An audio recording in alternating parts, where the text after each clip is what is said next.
Cinema വിശേഷങ്ങൾക്കും ഗോസിപ്പുകൾക്കും ദാസനും വിജയനും. ഈ channel ഇപ്പോൾ തന്നെ സബ്സ്ക്രൈബ് ചെയ്യുക.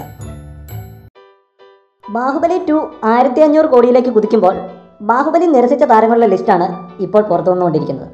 ആദ്യം ശ്രീദേവിയിൽ തുടങ്ങിയ ലിസ്റ്റ് ഇപ്പോൾ മലയാളത്തിൻ്റെ സ്വന്തം മോഹൻലാലിലെത്തി നിൽക്കുകയാണ്.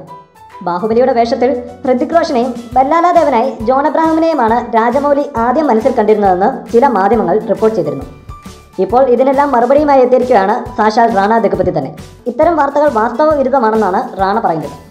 കേൾക്കുന്നതൊന്നും സത്യമല്ലെന്നും ബാഹുബലിയുടെ തിരക്കഥ ആരംഭിക്കുന്നതിന് മുമ്പേ ഈ സിനിമയിൽ കരാർ ഒപ്പിട്ട താരമാണ് പ്രഭാസ് എന്നും റാണ വ്യക്തമാക്കി. പ്രഭാസ് കരാർ ഒപ്പിട്ടതിന് ശേഷം ഈ പ്രോജക്റ്റിലേക്ക് വരുന്ന അടുത്ത താരം താനായിരുന്നെന്നും റാണ പറഞ്ഞു. മോഹൻലാലിൻ്റെ കട്ടപ്പയുടെ കാസ്റ്റിങ്ങിനെ കുറിച്ച് എടുത്തു പറഞ്ഞില്ലെങ്കിലും ഇതും വെറും മാധ്യമ സൃഷ്ടിയായിരുന്നെന്ന് റാണയുടെ വാക്കുകളിൽ നിന്നും വ്യക്തം. ചില തെലുങ്ക് ഓൺലൈൻ മാധ്യമങ്ങൾ ആയിരുന്നു കട്ടപ്പയായി രാജമൗലി ആദ്യം തീരുമാനിച്ചത് മോഹൻലാലിനെ ആയിരുന്നെന്ന് റിപ്പോർട്ട് ചെയ്തത്. ചിത്രത്തിനായി 3 വർഷം മാറ്റിവെക്കാൻ ഇല്ലാത്തതിനാൽ മോഹൻലാൽ ഈ വേഷം നിരസിച്ചെന്നുമായിരുന്നു വാർത്തകൾ. ഇത് പിന്നീട് മലയാളത്തിലെ മാധ്യമങ്ങളും ഏറ്റെടുക്കുകയായിരുന്നു. എന്താണേലും ഇത്തരം വാർത്തകളോട് ഇതുവരെ മോഹൻലാലോ രാജമൗലിയോ പ്രതികരിച്ചിട്ടില്ല.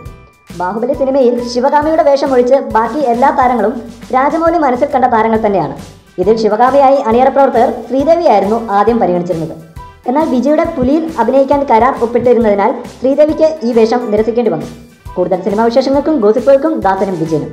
ഈ ചാനൽ ഇപ്പോൾ തന്നെ സബ്സ്ക്രൈബ് ചെയ്യുക. വീഡിയോ ഇഷ്ടപ്പെട്ടെങ്കിൽ ലൈക്ക്, ഷെയർ, കമൻറ്റ്. താങ്ക്